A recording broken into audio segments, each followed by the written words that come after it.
Tribuners, besok pagi jenazah almarhum Bribtu Faisal Helut tiba di Ambon.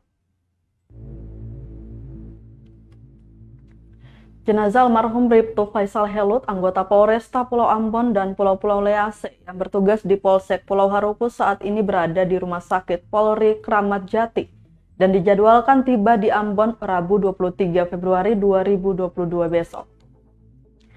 Kabid Humas Polda Maluku Kombes Pol Emrum Ohirat menyatakan jenazah almarhum akan diberangkatkan dari Jakarta dengan menggunakan pesawat Batik Air Rabu dini hari sekitar pukul 03.00 waktu Indonesia Barat.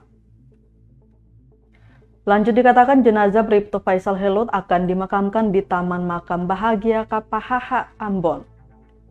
Diketahui Bribtu Faisal Helut mengalami luka serius karena tembakan di pipi bagian rahangnya. Anggota Polri yang bertugas di Polsek Pulau Haruku itu diketahui jadi korban penembakan oleh orang yang tak dikenal saat bentrok terjadi pada 26 Januari 2022 lalu.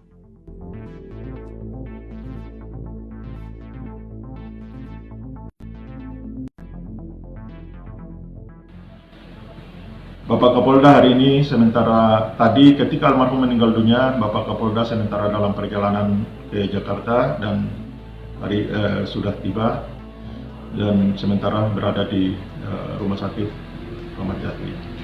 Kemudian rencananya almarhum akan diberangkatkan pada malam hari atau dini hari nanti dari Jakarta menggunakan pesawat Batik Air.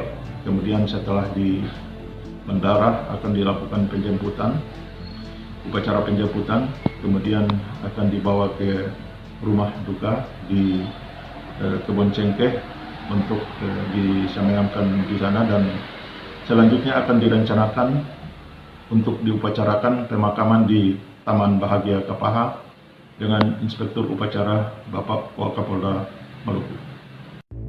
Terima kasih sudah nonton. Jangan lupa like, subscribe, dan share ya.